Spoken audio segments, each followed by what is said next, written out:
Juju in broad daylight nítorí Ọlọ́run ẹ gbà mí. Because of my spirit man that refused to gbá body.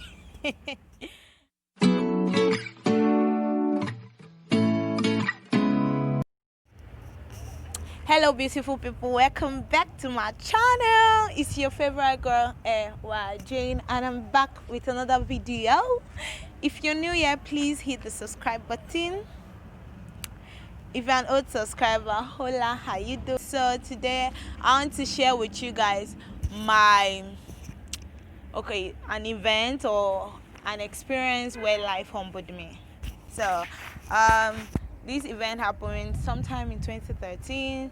So I was supposed to go home, and I was like a bus stop away from home, and then at the bus stop I was hearing someone speak French. It was asking for way, like, sorry, excuse me, s'il vous plaît, I'm going to blah blah blah. So it was speaking French, and my French is not that good, but I could understand what he was saying.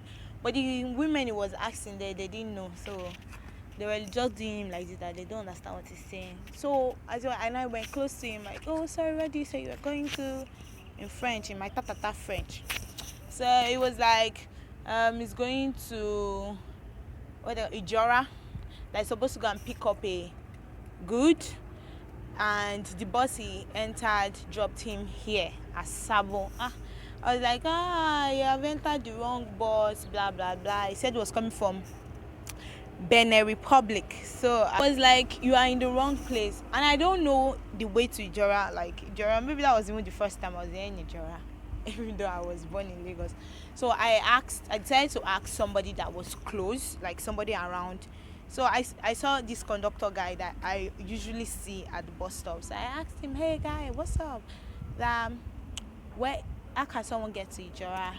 He was like, yes, I can help you.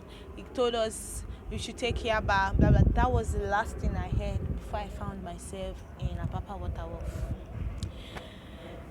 Hello. How I followed them or how I got there, ma'am, I don't remember. I don't know. So on getting there, it was like a shed, like a mechanic shed, something like that. But I didn't see that. My mind was not registering that. My mind did not register all that. The only thing I registered in my mind was the fact that, I wanted to help this guy. But on getting there, the storyline changed entirely. What they were talking about, and me, I already forgot what brought me here in the first place. So they started talking about how they were on a ship where Obasanjo's goods was going, and then they saw this box. That the box they brought out, it was white papers that was inside the briefcase. They brought out one and soaked it inside a liquid, and it turned to dollars. Money. So they were like, they can turn everything, but they need to buy chemical, and the money is not enough, that they will share the money with me. My people, me, I'm not a money this thing. Like, if you want to catch me, don't use money, because it work. Maybe if you use food, maybe. So immediately I was like, what concern me? It's not my money, so why should I be interested? So it's already weird to me.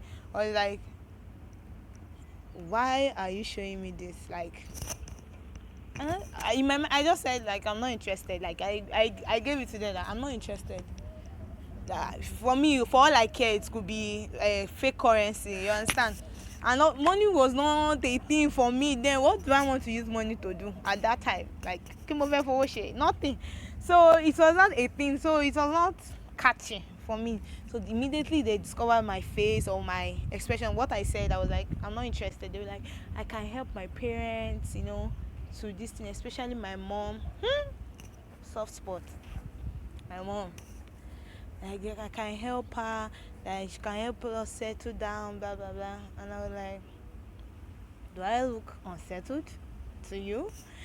The guy was like trying, really convincing me that my mom's salary is just merely this so amount. He called it, my people, he called my mom's salary like BIM, like the price, the amount, gerege.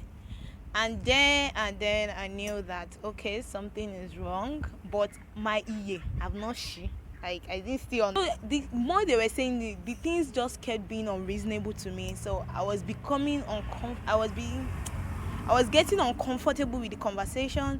So I was like, okay, so can I leave? That I'm not interested. I want to leave.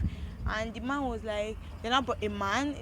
They say it's a pastor. He started telling me about my mom that I know. Of course, me, it's not pastor because I didn't grow up in a setting whereby they will tell you miracles happen. See, the only miracle that happens is miracle that you are expecting something and it happens without, like, you have that this is what you need something, but you don't know how it will happen. Then if it now happens, you get without you doing anything. That is what I call miracle. So what they were doing in my faith was magic.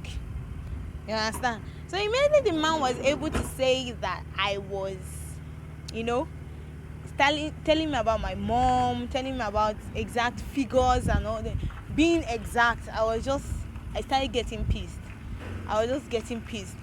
So the man kept saying that he went as far as talking about my grandmother, that she's using my star, she has 15 children, called some names, some basic names of my aunties. I was like, okay. I was getting interested, like they were trying to draw me into their conversation, like draw me into what they were talking about, so that I would be wowed. But then I don't know, maybe my mother's prayers or my mind just clicked. Yeah, it don't happen. They have jazzed me. That was when my eyes opened and I discovered that I was actually by the roadside. All my mind before was like maybe I was in a closed environment. I was actually like there was a main road. People were passing. So people will be passing. They will not even know that you're in need of help. You understand? In broad daylight. Juju in broad daylight. So I was pissed in my space that what the hell? Me. Voodoo. On me, juju. So I started praying in my spirit. I started praying.